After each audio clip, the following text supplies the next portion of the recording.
సత్యమును జీవమును ఆధారము నీ వాక్యము నా త్రోవకు.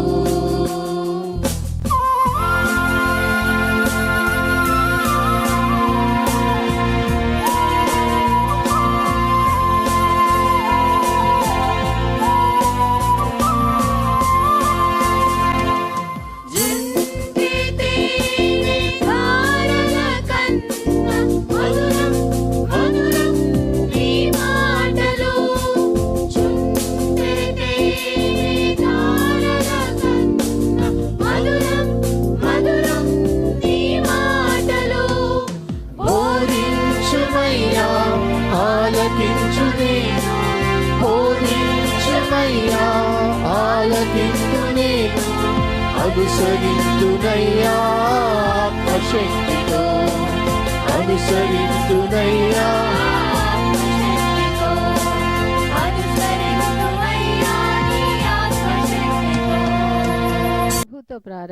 ప్రభుతో ప్రారంభం అనే ఆధ్యాత్మిక అనుదిన ప్రార్థనా కార్యక్రమానికి ప్రేమతో మిమ్మల్ని ఆహ్వానిస్తూ ఉన్నాం.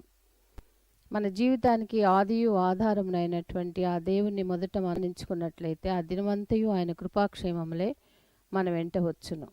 మొదట అవేకునే లేవగానే మరి నీతిసూరుడైనటువంటి ఆయనని చూద్దాం, ఆయన మనలనైన స్వరాన్ని మనం విందాం. మన జీవిత కాలం అంతయు ఆయన ఆశీర్వాదములు దీవెనలు మన మీద కుమ్మరించును. యెషయి 65:24 మనం చూసినట్లయితే వారికి ఈలాగున జరుగును, వారు వేడుకొనుక మునుపు నేను ఉత్తరం ఇచ్చేదను, వారి మనవి చేయుచుండగా నేను ఆలకించెదను. మనవి చేయుచుండగానే ఆయన మన మనవిని ఆలకిస్తున్నాడు. కాబట్టి మరి ప్రతి దినము కూడా ఈ యొక్క అనుదిన ఆధ్యాత్మిక కార్యక్రమంలో మనం పాల్గొన్నట్లయితే మన జీవిత కాలం అంతయు కూడా ఆయన మేలులను మనం పొందుకోగలము. ఆ నిత్యరాజ్యంలో వారసులుగా మనము జీవించగలం. రండి, ప్రభుతో ప్రారంభ కార్యక్రమంలో పాల్గొనండి, ఆత్మీయ మేలులు పొందండి.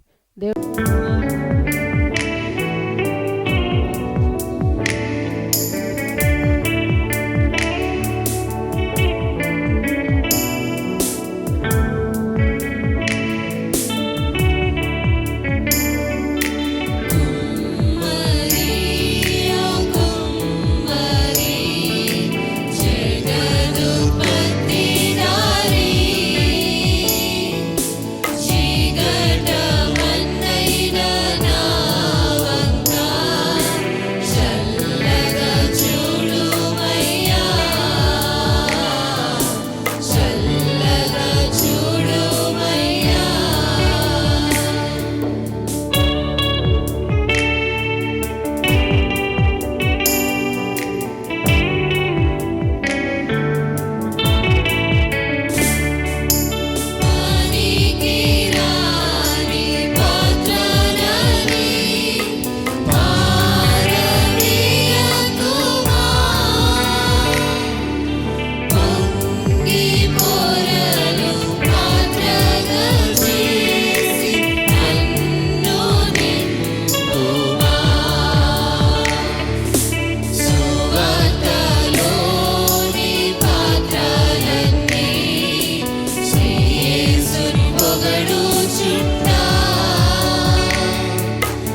ప్రియమైన దేవుని సంగమా, మరొక నూతన దినమును దేవుడు మనకు అనుగ్రహించాడు. దేవుని ఉచితమైన దయా సంకల్పాన్ని బట్టి, దేవుడు మనకు అనుగ్రహించిన ప్రేరణ బట్టి, ఆశ ఆసక్తిని బట్టి అనుదినము దేవుని వాక్యాన్ని ఈ రీతిగా క్రమంగా ధ్యానం చేయటకు దేవుడు మనకు అనుగ్రహించిన తరుణాన్ని బట్టి దేవునికి స్తుతులు చెల్లిస్తున్నాను. రండి, మరొక నూతన దినం దేవుని వాక్యాన్ని క్రమంగా ధ్యానం చేద్దాం. దేవుని మాటలు మనకు ఆధ్యాత్మిక ఆనందాన్ని, ఆహ్లాదాన్ని, ఆశీర్వాదాన్ని అనుగ్రహింపచేస్తాయి. కలిసి ధ్యానం చేసినప్పుడు, కలిసి ప్రార్థించినప్పుడు, కలిసి దేవుని స్తుతించినప్పుడు ఆ ఆనందం అద్భుతంగా ఉంటుంది. రండి, వేకం లేచి దేవుని స్తుతిద్దాం, ప్రార్థిద్దాం, దేవుని వాక్యాన్ని ధ్యానం చేద్దాం, ప్రార్థన చేద్దాం. కృపగల దేవా, దైవ తండ్రి, మీ పాదములకు స్తోత్రము చెల్లిస్తున్నాం నాయన. నీ ఉచితమైన దయా సంకల్పాన్ని బట్టి మమ్మను ప్రేమించి మీరు మాతో మాట్లాడుతున్న విధానాన్ని బట్టి ప్రభాస్తుతులు చెల్లిస్తున్నాం. ఈనాటి ఉదయకాలం నీ లేఖనాల్లోంచి మా ఆధ్యాత్మిక జీవిత ప్రయాణంలో అవసరమైన నీ నియమావళి మాకు బోధిస్తుండగా ఆలకించి అన్వయించుకుని అనుసరించుటకు మీ కృప అనుగ్రహించమని వేడుకుంటున్నాం. ఆనాటి దావీదు జీవిత అనుభవాలు, సాక్ష్యాలు, ఆ సందర్భంగా దావీదు పలికిన పలుకులు, అవి నేటి మా జీవితానికి కూడా ఎంతో ఆశీర్వాదకరం, అన్వయించదగినవి కనుక ప్రార్థన చేస్తూ నిరీక్షణతో నీ వైపు చూస్తుండగా మీరే మాకు ఉపదేశించమని మా రక్షకుడైన యేసు నామమున అడిగి వేడుకొంచున్నాం తండ్రి, ఆమేన్. స్నేహితులారా, నేటి కొరకు ఏర్పాటు చేయబడిన లేఖన భాగం సమూయేలు 2వ గ్రంథము 22వ అధ్యాయము 21వ వచనం. నా నీతిని బట్టి ఆయన నాకు ప్రతిఫలమిచ్చెను, నా నిర్దోషత్వమును బట్టి నాకు ప్రతిఫలమిచ్చెను. నా నీతిని బట్టి ఆయన నాకు ప్రతిఫలమిచ్చెను, నా నిర్దోషత్వమును బట్టి నాకు ప్రతిఫలమిచ్చెను. దావీదు జీవిత సాక్ష్యాన్ని మనం జ్ఞాపకం చేసుకుంటూ నిన్నటి దినము నేను ఇష్టుడను కనుక, అనగా ఆ దావీదు ఎన్నికలోనే దేవుని ఇష్టాన్ని వ్యక్తపరిచాడు. ఆ ఎన్నిక తదనంతరము దావీదు జీవిత కాలంలో వివిధ అనుభవాలలో, అనగా పరిపాలనకు ముందు, పరిపాలన తదుపరి దావీదు యొక్క మనసును, ఆలోచనలు దేవుడి గుర్తెరిగి ఏ రీతిగా దేవుడు కాపాడాడని దావీదు స్వయంగా సాక్ష్యం చెప్తున్నాడో ఆ వాస్తవాలు మనము జ్ఞాపకం చేసుకున్నాం. ఈ క్రమంలో నేను ఇష్టుడను అనే మాటతో పాటుగా దేవుడు నాకు ప్రతిఫలం ఇవ్వటానికి, అనగా ఆయా శ్రమల్లో, ఆయా ఇబ్బందుల్లో, ఆయా కష్టాల్లో నాకు ప్రతిఫలం ఇవ్వటానికి దేవుడు నా వైపు చూసినప్పుడు, లేకపోతే ఆయన కొలమానములో దేవుడు నాకు ప్రత్యుపకారము, లేకపోతే ప్రత్యుపకారం చేయటానికి, ప్రతిఫలం ఇవ్వటానికి ఇక్కడ వాడుతున్న 2 పదాలు ఏంటంటే నా నీతిని బట్టి, రెండవది నా నిర్దోషత్వమును బట్టి. నా నీతిని బట్టి, నా నిర్దోషత్వమును బట్టి.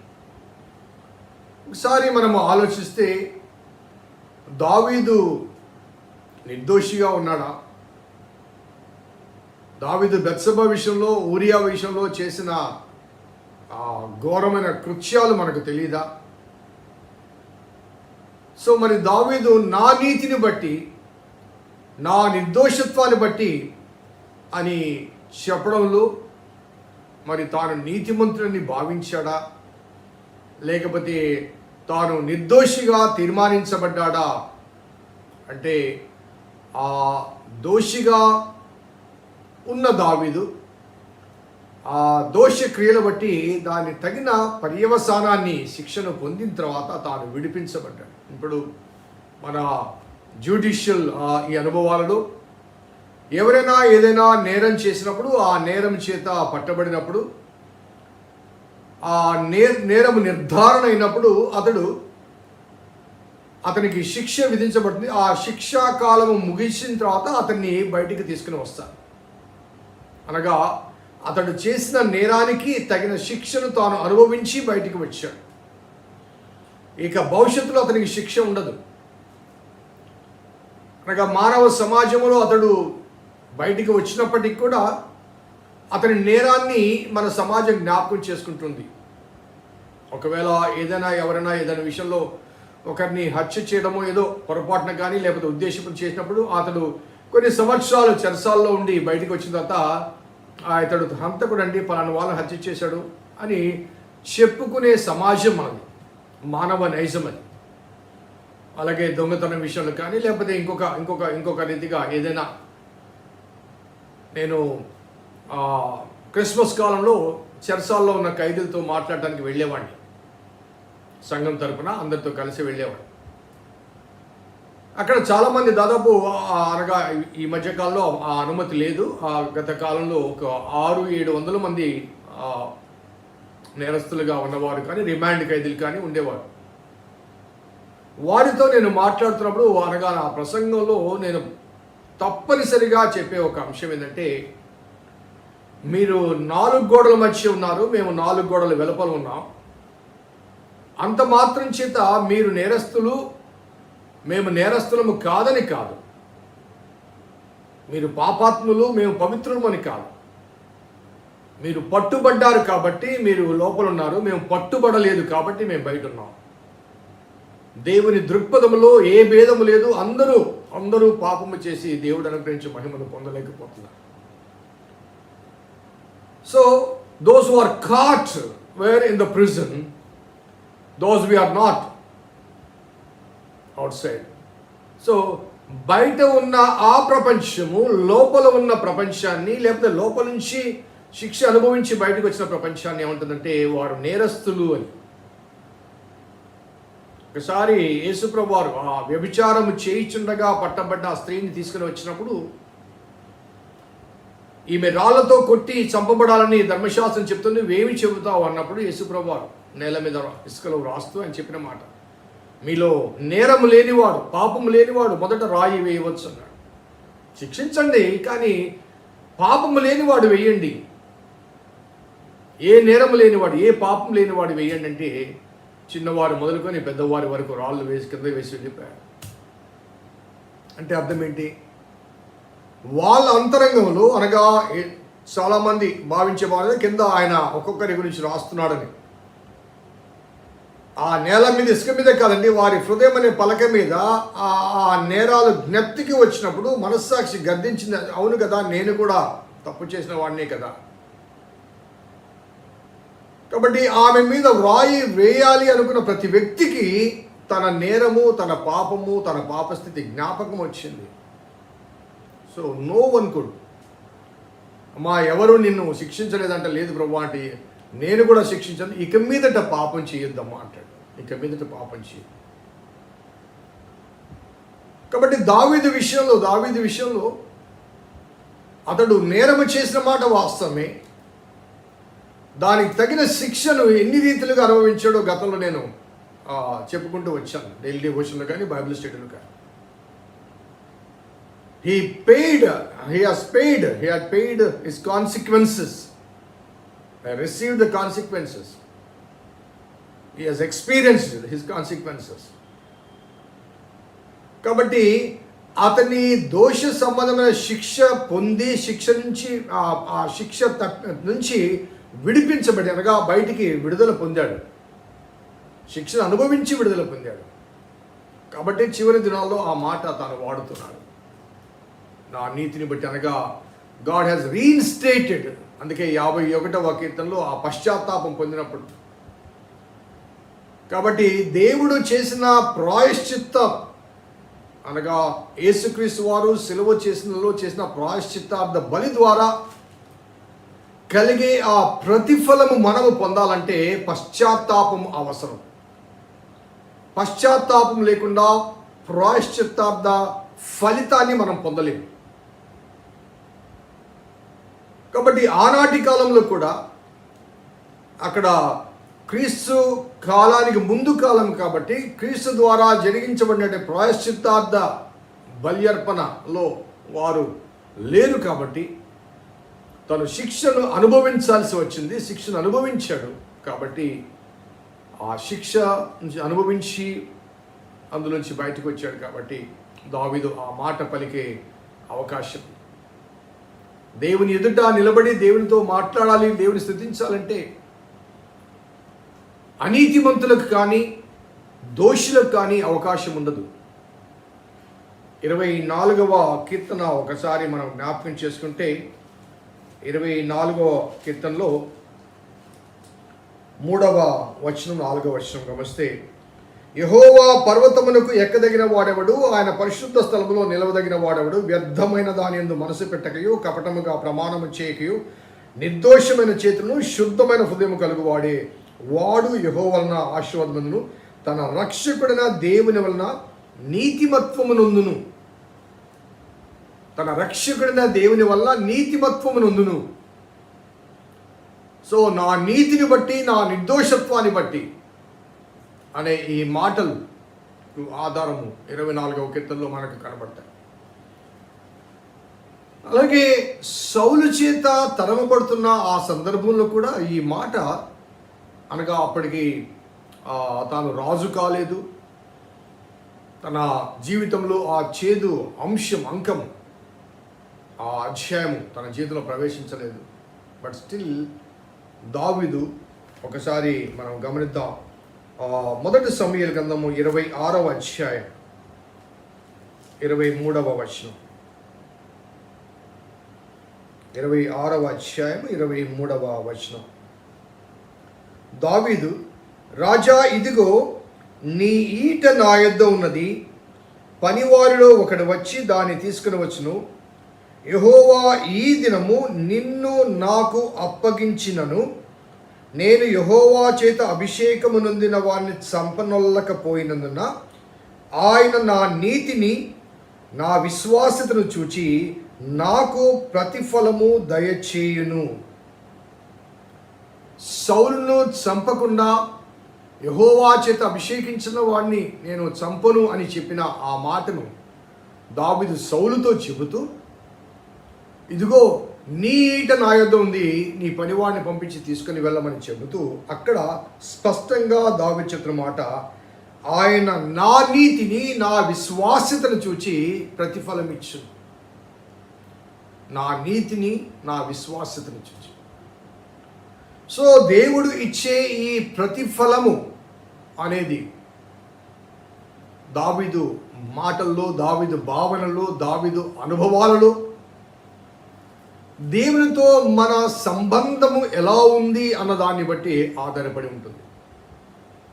కొన్నిసార్లు తప్పిపోయిన అనుభవాలు ఉంటాయి. ఆ తప్పిపోయిన ఆ అనుభవాల నుంచి తిరిగి పునరుద్ధరించబడ్డప్పుడు, దేవునితో సంబంధం తిరిగి పునరుద్ధరించబడ్డప్పుడు ఆ నీతి, అనగా రైట్ రిలేషన్షిప్ విత్ గాడ్, ఆ నీతి రైచస్ అనుభవాలు మనకు కలుగుతాయి. ఇంకా చెప్పాల్సి వస్తే యేసుప్రభు వారు స్వయంగా చెప్పిన ఆ ఉపమానం లూకా సువార్త 15లో తప్పిపోయిన కుమారుని వృత్తాంతం. హి వాజ్ అ ప్రాడిగల్. తనకు రావాల్సినవన్నీ తీసుకుని వెళ్ళిపోయాడు. తనకు రావాల్సినవన్నీ తీసుకుని వెళ్ళి వివిధ రీతులుగా పాడు చేసి అంతా వ్యయపరుచుకొని ఆ పందుల పొట్టుతో కడుపు నింపగోరితే పందులు కూడా దగ్గర రానికపోతే, పందుల పొట్టు కూడా తనకు దొరకకపోతే అప్పుడు వాడికి బుద్ధి వచ్చి, ఇంగ్లీష్ భాషలో చాలా స్పష్టంగా ఉంది, when he came to himself అని, అనగా వెన్ హీ రియలైజెస్ హిమ్సెల్ఫ్. పశ్చాత్తాప అంటే realisation of what he is and what he had done. తాను ఏమి చేశాడో, తాను ఏమై ఉన్నాడో, తాను ఏమి అనుభవిస్తున్నాడో, దానికి కారణం ఏంటో ఆ విషయాన్ని తాను పునః విమర్శ చేసుకున్నాడు. చాలాసార్లు మన జీవితాల్లో కప్పిపుచ్చుకోవటానికి, తప్పించుకోవటానికి, లేకపోతే మరి వివిధ ఎక్స్క్యూజెస్ కోసం ప్రయత్నం చేస్తాం. సో వాడికి బుద్ధి వచ్చినప్పుడు when he came to himself, he returns. అప్పుడు తండ్రి వాడిని ఎదురుగా పరిగెత్తుకుంటూ వచ్చి వాడిని కౌగలించుకొని ఆ స్టోరీ మనకు తెలుసు కాబట్టి, సో తిరిగి నేను కూలివాడిగా ఒకరిగా నిన్ను చేర్చుకోమని ఆ మాట తండ్రితో చెప్పకముందే, నీ కుమారుడు అనిపించుకోవడానికి నేను యోగ్యుని కాదు అని తండ్రితో అనకముందే తండ్రి వాడి నోరు మూసి, నీకు యోగ్యత లేకపోయినప్పటికీ నీ confession when you return with repentance, ఆ యోగ్యత నేను ఇస్తున్నాను అంటూ తన కుమారుడు తీసుకుని వెళ్ళి విందు చేసి, తప్పిపోయిన నా కుమారుడు తిరిగి వచ్చాడు, చచ్చిపోయిన నా కుమారుడు తిరిగి బ్రతికాడు అంటే. సో తండ్రితో కోల్పోయిన ఆ సంబంధాన్ని తిరిగి పునరుద్ధరించబడింది ఎప్పుడైతే పశ్చాత్తాపం పొందాడో, పరివర్తన చెందాడో, తిరిగి తప్పు తెలుసుకున్నాడు. సో దావీదు నా నీతిని బట్టి, నా నిర్దోషత్వాన్ని బట్టి ప్రతిఫలం ఇచ్చాడు అని ఆ కాన్ఫిడెన్స్తో కూడా ఆ స్టేట్మెంట్ చెప్పడానికి గల కారణం ఏంటంటే, he paid the penalty for what he had done. మరి దేవుడు మరి ఆనాటి కాలంలో ధర్మశాస్త్ర సంబంధమైన అనుభవాల మధ్య 1:4 అని దావీదు నోట వెంట చెప్పిన రీతిగా ఆయన అనుభవించిన ఆ శ్రమలన్నీ కూడా తాను చేసిన ఆ పాపక్రియకు తగిన ఫలాలు అనుభవించాడు. కాబట్టి దేవుడు ఆ పశ్చాత్తాపానికి తగిన ప్రతిఫలం ఇస్తున్నాడు. ఇంకొక మాటలో చెప్పాలంటే, తాను చేసిన పాపమునకు ఫలము అనుభవించాడు. ఆ ఫలము అనుభవించిన నేపథ్యంలో ఆ ఫలమునకు ప్రతిఫలము దేవుడిచ్చాడు. పాప ఫలాన్ని దావీదు అనుభవించాడు.